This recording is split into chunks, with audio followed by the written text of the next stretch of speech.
मैं हूँ राजेश श्रीवास्तव। आप जो तस्वीर देख रहे हैं वो उस तस्वीर की है। वह तस्वीर है जिसे बनाने के लिए विकास दुबे को विकास दुबे बनना पड़ा। जी हाँ, ये गांव का बिबरू गांव का वो घर है जो 2 बीघे के आलीशान महल में था, जिसे आज पुलिस ने गुस्से में आकर के नेस्तनाबूद कर दिया है। ये 2 बीघे का मकान आप देख सकते हैं, जिसकी चहारदीवारी 12 फीट ऊंची थी और जिसके ऊपर आपको साफ साफ तार दिख रहे हैं कि ये तार लगाए गए थे ताकि इस घर के अंदर कोई घुस ना सके। इस 12 बीघे के मकान को अभी गांव वालों के मुताबिक 7-8 साल पहले ही विकास दुबे ने बहुत मेहनत के साथ, बहुत ही उम्मीदों के साथ तामीर कराया था। माना जा रहा है इस बीघे के अंदर, इस मकान के अंदर जो आपको मकान दिख रहा है, एक और मकान दिख रहा है, ये विकास दुबे का पैतृक घर है। यानी कि इस मकान में उनके माता पिता रहते थे, लेकिन उस मकान को उसने बदलवाया नहीं, उस मकान को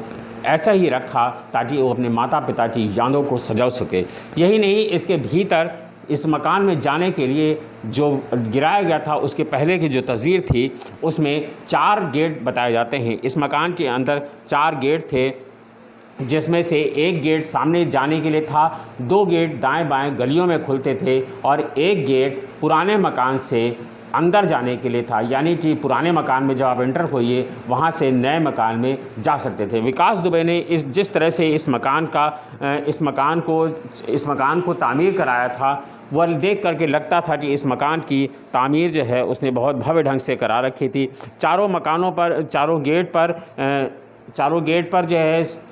गेटों पर इस मकान के अंदर चारों तरफ जाने के लिए चहारदीवारी थी। चहारदीवारी के अंदर चारों गेटों पर सीसीटीवी फुटेज रखी थी। इस मकान को गिराने के लिए पुलिस ने उसी बुलडोजर का इस्तेमाल किया है जिसे सड़क पर लगाकर रात में उसने पुलिस का रास्ता रोका था।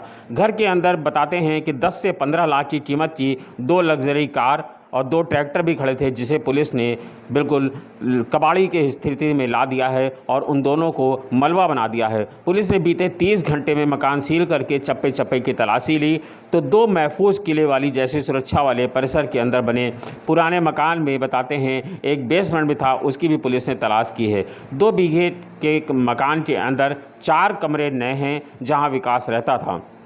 इस पूरे मकान में कोई दाखिल ना हो सके, इसीलिए करीब 2 फीट ऊंचाई में छल्लेदार कटीले तार भी लगाए गए थे। बाउंड्री वाल के बाद भीतर जैसे ही आप एंटर करते हैं 2 गेट दाएं बाएं गलियों में, ये चौथा गेट पुराने घर से अंदर जाने का था। तीनों गेट इतने चौड़े बनाए गए थे कि 4 पहिया वाहन आराम से आ जा सकता था। चारों गेट के बाहर और अंदर सीसीटीवी फुटेज थे। जैसे ही कोई इन मकानों में इस गेट के अंदर से प्रवेश करता था, अंदर बैठा विकास तुरंत उसको देख लेता था। यही नहीं, इस घर को इस तरह से बनाया गया था कि मुख्य गेट से करीब 80 मीटर अंदर 4 कमरे वाले आलीशान घर में विकास रहता था। यहाँ आने से पहले चैनल का मजबूत गेट लगा हुआ था, यानी कि जब आप घर के अंदर से जाइए तो उसके बाद भी विकास के कमरे तक पहुँचने के लिए आपको मोटा चैनल का गेट, लोहे का गेट पार करना पड़ता था। दालान और फिर बाएं बैठक का कैमरा। इस कमरे के बराबर में ही विकास का बेडरूम था। दाहिने कमरे में पिता रामकुमार दुबे और उनके पीछे वाले कमरे में काम वाली रेखा अपनी पति व 2 बेटियों के संग रहती है। सीढ़ियाँ बाहर से भी छत तक पहुँचती थीं, आंगन से भी। इन्हीं तगड़े इंतजामों और बेखौफ प्रवृत्ति के कारण पुलिस भी घर में दाखिल होने से बचती थी। ऐसे घर में विकास ऐसो आराम के साथ, पूरे इंतजामी के साथ रह रहा था। बाथटब से लेकर वाश बेसिन तक हर चीज़ इस घर में आपको डिज़ाइन मिलेगी। भले ही ये गांव बिबरू का मकान था, लेकिन इस घर में बताते हैं कि हर चीज़ शानो शौकत की मौजूद थी। लेकिन अब पुलिस ने इस घर को और इस घर के हर सामान को मलबा बना दिया है। इस घर में आपको जानकर आश्चर्य हुआ, मॉड्यूलर किचन तक मौजूद था। यानी कि ऐसा सब कुछ जो शायद शहर में किसी भी घर में रहने वाले को नसीब होता हो। पुलिस ने सारा दिन और रात एक करके मकान के हर एक हिस्से की क्षमता से छानबीन की। पुलिस ने शनिवार सुबह मकान में जांच के दौरान लकड़ी का तख्त हटाकर फर्श को खोला तो खोखलेपन की आवाज़ आई। इस पर पुलिस ने फर्श के नीचे तलघर यानी बंकर होने का एहसास हुआ। पुलिस को जब आशंका हुई कि विकास शायद छिपने के बाद इसी तलघर में छिप जाता है, तो पुलिस ने अफसरों का निर्देश मिलने के बाद घर के अंदर से विकास के पिता और नौकरानी समेत परिवार को बाहर निकाला और मकान के आसपास 50 मीटर का बंद करा करके मीडिया को भी वहाँ पर जाने से रोका गया। हम लोग यहीं पर मौजूद थे, लेकिन हम लोगों को वहाँ पर नहीं पहुँचे दिया।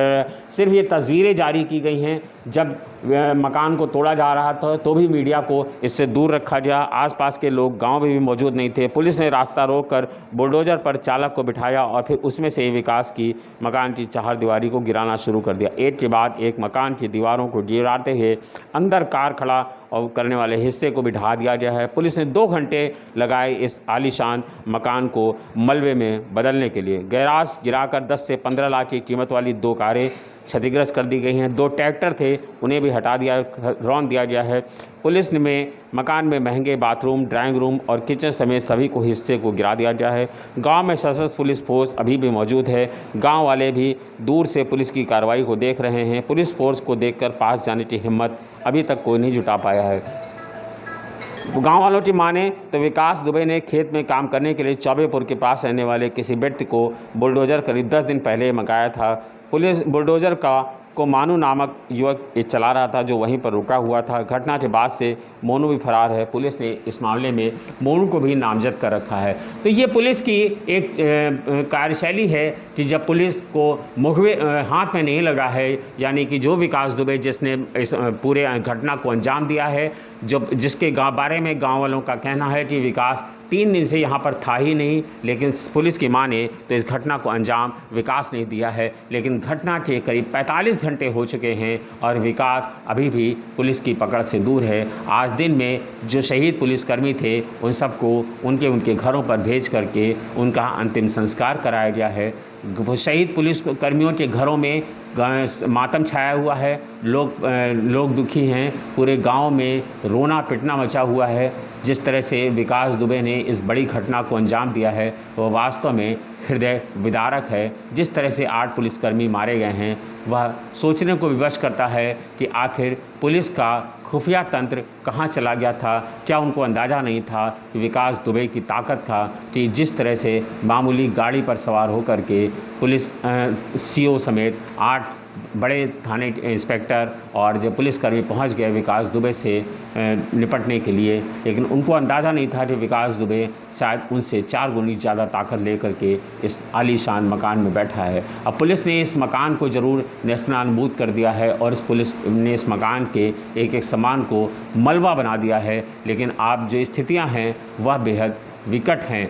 यही नहीं, आपको बता दें अब पुलिस ने उस पर भी तैयारी कर ली है। एसओ चौबेपुर पर कार्रवाई करने की तैयारी साफ है और किसी भी समय अब से कुछ ही देर बाद या पल भर में रिजल्ट आ सकता है कि एसओ चौबेपुर पर कार्रवाई की गाज गिरी है। उनके निलंबन की तैयारी चल रही है, क्योंकि उनके चलते ही इस पूरी घटना को जिस तरह से हुआ विकास दुबे के खिलाफ मुकदमा दर्ज कराया गया और उन पर ये सारी कार्रवाई जिसके तहत ही पुलिस वहाँ तक पहुँची थी। अभी फ़िलहाल पुलिस की पकड़ से चौबेपुर विनय तिवारी उनकी जद में हैं, कार्रवाई की जद में हैं। उन पर कार्रवाई की गाज गिरना तय माना जा रहा है, लेकिन अभी तक पुलिस की टीमें यहाँ मौजूद हैं। चौबेपुर के इस घर में, बिबरू गांव के इस घर में पुलिस के अलावा और कोई आसपास नहीं पहुंच पा रहा है। या 50 मीटर 60 मीटर पहले ही मीडिया तक को प्रतिबंधित कर दिया गया है और इसके अंदर पुलिस क्या कार्रवाई कर रही है क्या नहीं, सिर्फ कुछ तस्वीरों को ज़रूर जारी किया गया है जिन्हें हम आप तक पहुंचा रहे हैं। इसके अलावा यहाँ पर रह करके भी हम लोग वहाँ बिबरू गाँव के उस घर तक पहुँचने में विवश हैं। धन्यवाद। जय हिंद।